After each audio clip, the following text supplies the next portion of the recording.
मुंबई घड्याळाच्या काट्यावर धावते. इथल्या लोकल्सच्या टायमिंगला मुंबईकरांचं आयुष्य बांधलेलं. ही लोकल 5 मिनिटं जरी थांबली तरी अख्ख्या मुंबईचा वेग मंदावतो.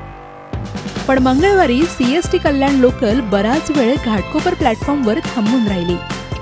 एरवी लोकल थांबली की आरडाओरडा करणारी गर्दी यावेळी शांत होती. सगळेच वाट बघत होते एका गोड बातमीची. गुडिया शेख तिच्या पतीसोबत नातेवाईकांकडे जायला निघाली. गरोदर असलेल्या गुडियाला प्रसूती वेदना सुरू झाल्या. त्यामुळे दोघांनीही परत टिटवाळ्याला जाण्यासाठी कल्याण लोकल पकडली. पण प्रसूती वेदना असह्य झाल्यानं घाटकोपर रेल्वे स्थानकातच प्रसूती करण्याचा निर्णय सहप्रवाशांनी घेतला. घाटकोपर स्टेशनला आल्यावर लोकल थांबली. महिला प्रवाशांनी पुढाकार घेतला. महिलांनी तिच्याभोवती गराडा घातला.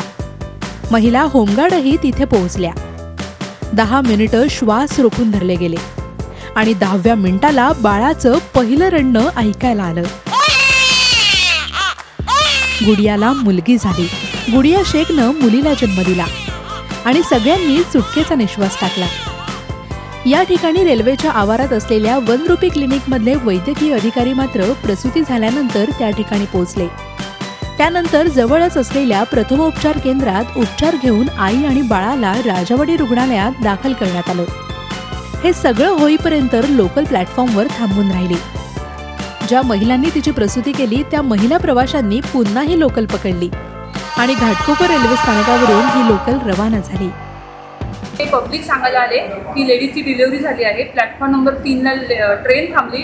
ट्रेनमध्येच तिची डिलिव्हरी झाली. त्याच्यानंतर मग GRP, RPF आणि मी होमगार्ड आम्ही तिथे पोहोचलो घटनास्थळी. आणि त्याच्यानंतर मग पब्लिकपैकी एक लेडीज नर्स होती, तिने त्या बाळाची नाळ कापली.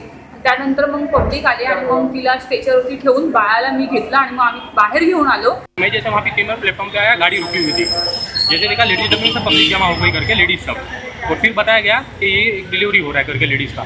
तो तुरंत मैंने वहाँ से 100 नंबर फ़ोन घुमाया और यहाँ पे इनको इन्फॉर्म किया कि ऐसे हो गया. उसमें मैं वहाँ पे बाजू के डब्बे में भी नर्स थी, वो आई और उन्होंने इसका डिलीवरी किया और ऊपर वाले के मुझे सब कुछ सही हो गया. फिर उनको तुरंत हम लोग स्ट्रेचर पे लेके आए यहाँ तक और अभी माँ और बेटा दोनों कंडीशन सही है. मुंबईकरांची लाईफलाईन एका स्टेशनवर तब्बल 10 मिनिटं थांबली. पण कुठल्याच प्रवाशानं आरडाओरडा किंवा चिडचिड केली नाही. एक गोड बातमी ऐकून सगळे प्रवासी पुन्हा आपापल्या कामाला रवाना झाले. अमोल पेडणेकरसह bureau report, Zee media, Mumbai. Zee 24 तास रहा एक पाऊल पुढे.